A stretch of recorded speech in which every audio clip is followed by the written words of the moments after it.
Y'all, we live in difficult times. There's war, political unrest, the pandemic, poverty, families being torn, communities ripped by gun violence, and people dying every day.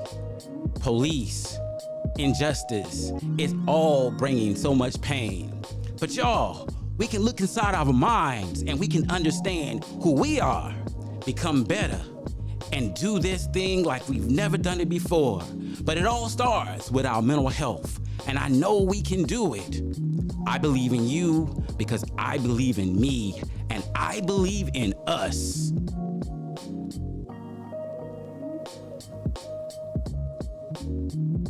It just makes a difference to know that someone else has been through this as well. So Yeah, they've been through that, and it can be so helpful to you.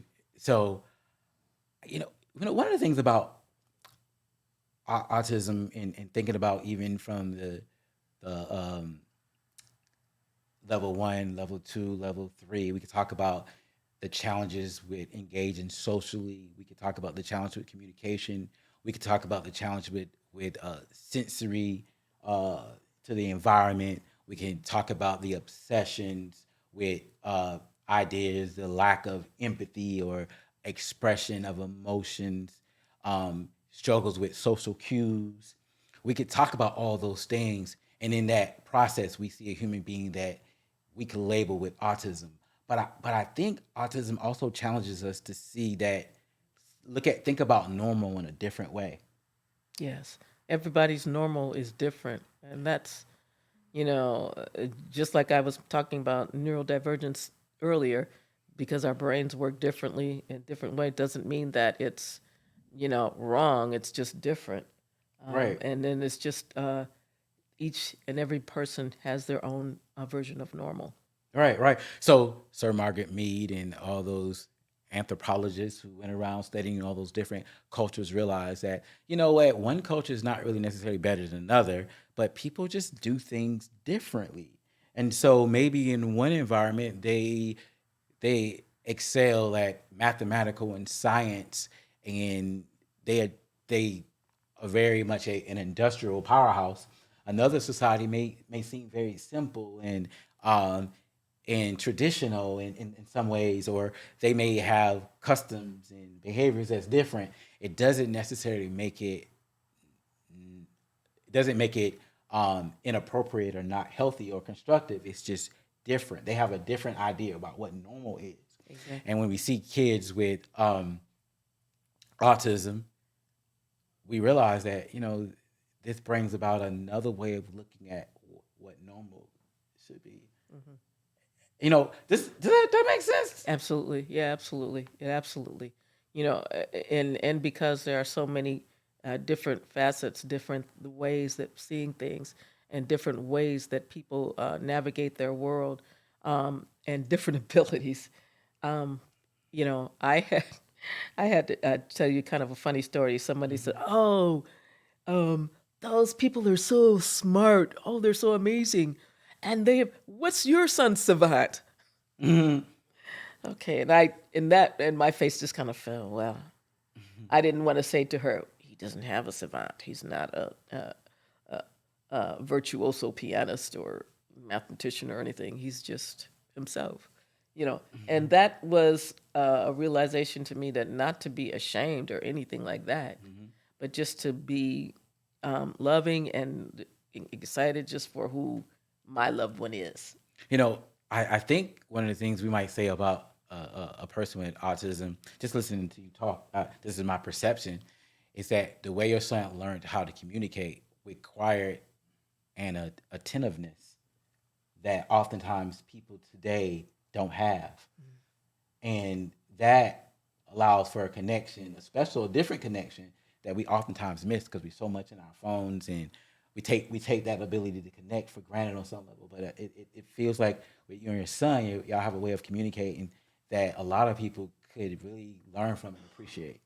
Yeah, he oh, what I did was, at the time we were foster parents, and Mm-hmm. we had a foster child whose parents were hearing impaired, Mm, and I taught myself sign language so that I could communicate with the parents. mm, And as Michael was developing, I began to teach him a little bit of that too. And look at it that. paid off because he was able to communicate certain things like, I want something to drink, I want to eat, and I want. And we took that with him and we took that and ran with it.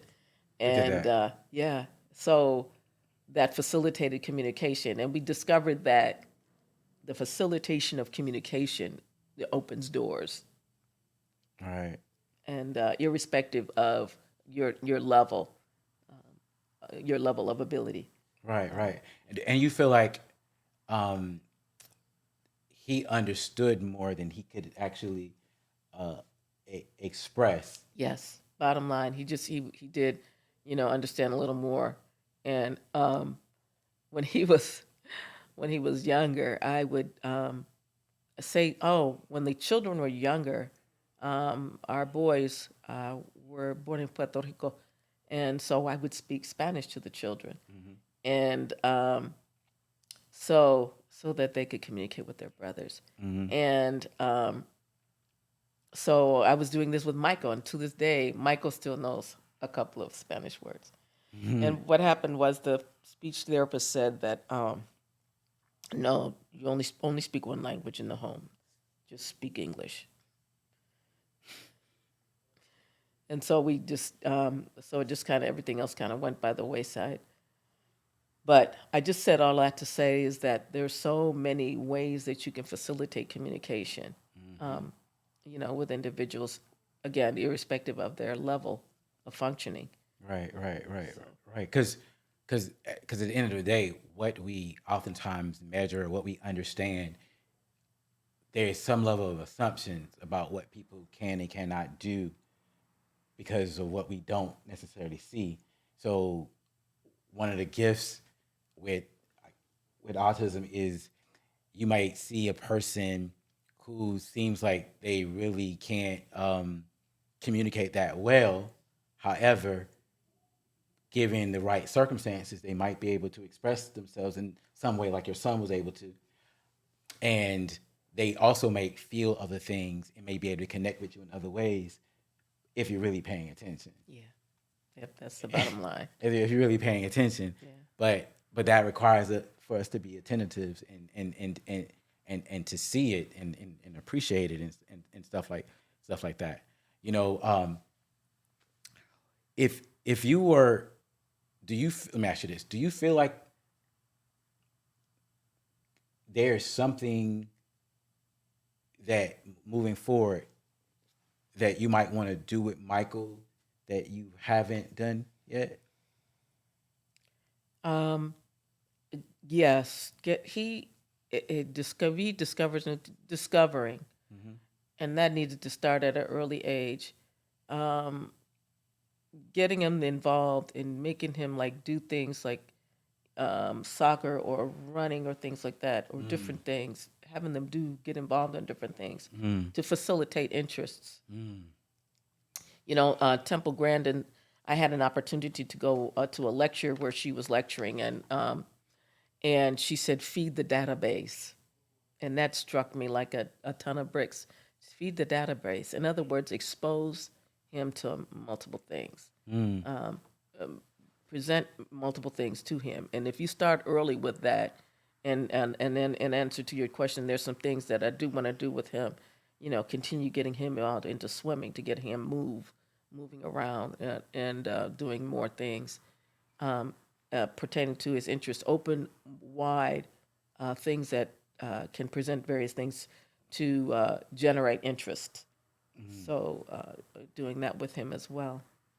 So. You know, that's I really appreciate you saying that. To on that note, um, one of our challenges is that many individuals on the spectrum are disproportionately at a higher risk for suicide. And particularly, you might think that might be more on the high functioning end with that, or somewhere in the because there's this awareness of this difference. And I find in practice, I've worked with a number who've been really depressed and down, And one of the things that I find that have worked quite often is finding some social experience where they can connect physically and somewhat intellectually, but a little bit of combination of both.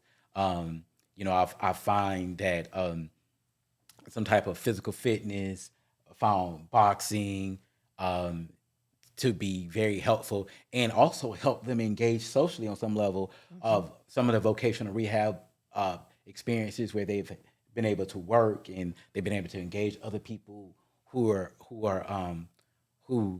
may be similar. Right. And you can't do that with everyone because they're not ready. And sometimes they don't, some of the higher functioning ones may struggle sometimes with um, they realize that they're different and they may want to seem like everyone else, and that difference leads to deeper depression. So when you talk about being a part of these different groups and connecting with other children with autism, they may feel like, oh, this is just reinforcing my issue. But you can when you can help them and support them in developing more constructive thoughts and beliefs around their experiences, then unless they unless they're kind of naive to it, if you can help them develop that, then you can help lower some of the depressive symptoms Hmm. and get them to engage in these activities that help them feel better, and then you notice some of the depression and anxiety symptoms go down. Hmm. Because the 12-year-old kid who's autistic and he can go to a regular school, right, and he can function in an environment, but he really starts he he's on some level emotionally and physically he's maturing normally, and he realizes like I'm really different, and then people start saying things because they don't have an idea about what's going on. Other Right. children are picking on them, and now parents are trying to figure out what I'm on, what are we gonna do here? They're being bullied and everything, and so they're already struggling with being social, and now they have to withdraw more because they're being bullied, and that happens a lot to young people in in that area. So we have to find positive ways to get them involved, find out what they enjoy, find out what they like, and Hmm. try to get them involved in it in a safe environment where they can develop some self esteem and Hmm. confidence and and and develop their own sense of normal. Yeah, that was key. That was key, giving them that opportunity to find their own way, to find their interests, and to develop new interests, and uh, determine, oh, what do I like, Yeah, you know, exactly. and also what gives them the self esteem is just that affirmation and being around affirming people. Yeah, exactly, exactly. Yeah. Eh, So, and then people who are doing bullying and things of that nature is just because of like ignorance. They don't know anything about, um, you know, or what this is. And then, for whether that's another, issue for another day. So, and then the thing is like people may say, how do you contend with that? And I would just say, just continue to affirm, um, the person in your life, just continue to be affirmative and find other affirmative people in the circle. And I kind of did that in different schools where I was where if you can find a circle of friends, mhm, um, a circle of people who will surround this individual mhm. and pal with this person, and so that they don't have to be alone. Right, exactly. You don't have to be alone. Give them a support system. Hmm. One other thing I'll add to that, this thing, and this is more about the parents and the caregivers. Parents and caregivers need to take care of themselves. Because, oftentimes I'm telling parents to understand this. Look, if you're burnt out and you're exhausted, you're gonna have less flexibility, patience, objectiveness. I could go on and on, right? Yes, I can tell you. I used to have my mommy days. Mm-hmm. I used to have mommy days. I had a close friend who they babysat Michael and the girls, and they came to love Michael, and Michael loved them. Mm-hmm. And two sisters, and they took care of Michael. One was at the time a nurse assistant, Mm-hmm. and when Michael was little and going through this, near death experience, Mm-hmm. and she was taking care of him. I'm writing a book, and she's in that book, the care that she gave him, Mm. and they continue to be with us and help watch Michael. And I could just call them. I would call. she and her sister, and say, "Hey, can you come and watch the kids, for X amount of time or this?" And I would go and have my time, for me. Mothers have to have that parents have to have that me time, so that you can be a stronger person for, your loved one. You know what? I often like to tell people, just in general, sometimes in order to be effectively selfless, you have to be a little bit selfish. I needed. I would have gone crazy because at the time, it's when Michael was little. The girls were smaller too. They Hmm. were 3 and 5. Yeah, they were 3 and 5. Yeah, that's good. Well, look, tell us about that book that book you have there. Oh well, this is very well is a publication that comes out on a regular basis. It just so happens that they put out this series on autism, a new understanding of the spectrum, and they were the ones who talked about neurodivergence and people with autism having a wide range of personal qualities and abilities, and as well as the new research. But this very well publication addresses everything from diet and exercise to healthy living to whatever. And then, but this month, this edition, it says it's a special edition, is on a new understanding on autism. Yeah. Found this in, I think I want to say, Walgreens. Wow. Okay. Fine And and Walgreens. yeah, so any place where magazines are sold, books and magazines are sold. That's awesome, man. Because this is National Autism Awareness Month. Dr. Hummer, I really Yes. appreciate you coming in and talking with us. Anything else you'd like to add or say Thank you. before? Yes, thank you. I would just say that, autism or any other developmental disability, or I should say a varying ability, does not have to be stigmatized. And as a matter of fact, as a society, and those of us who are aware, we need to destigmatize that, so that people don't have to be polarized or feel they have to draw back. And I think that that's where people, a lot of the suffering comes into play. Is we don't we have this tendency to, recoil and not want to reach out. And I think that, and of course, this is just, me saying it from the standpoint of a mom. Uh, if you don't reach out, or when you reach out, you find that you can gain more. Yeah. So When you said that, it made me think about it. Did you know that I guess in the 1940s, people with Down syndrome was classified as having mongoloidism? yeah, I remember that.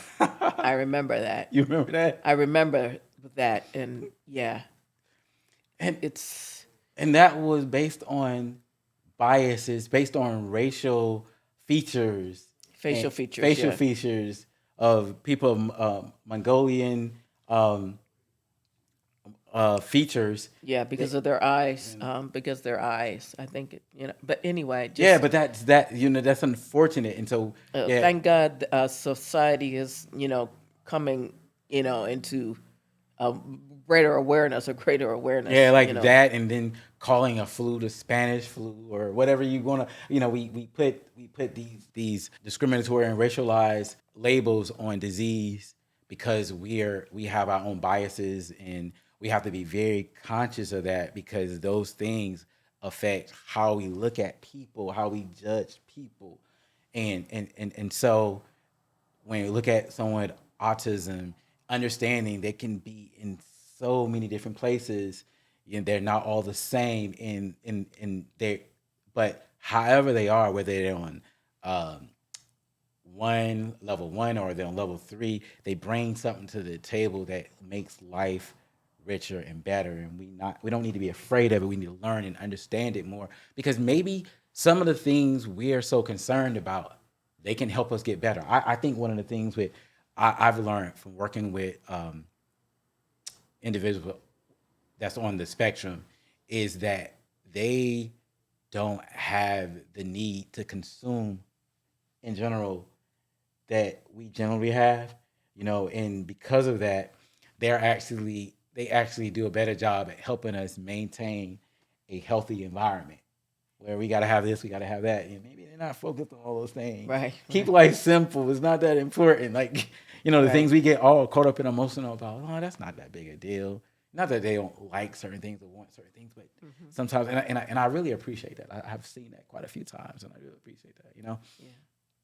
and so we're gonna keep working at this. I think we got to keep working at this, helping people be aware and helping families understand. Like, if your child shows signs or symptoms, you need to address it as soon as possible. Because, like I said earlier, I think the average age is like about 4 years old, 4.7, almost 5 years old before people get help, And and that's like older. that's I mean, like it's, that's yeah, yeah, that's older, and we know that the earlier we start addressing these developmental issues, the more likely our children will be able to adjust and develop the skills and abilities they need to be able to manage life more independently. yeah. Thank you, Dr. Hummer. Oh, you're welcome. Thank you. And thank y'all for joining in for another episode of Therapy is Life, where thinking, feeling, and experiencing well being is what we do. All right, y'all. I'll holla at you later. Bye.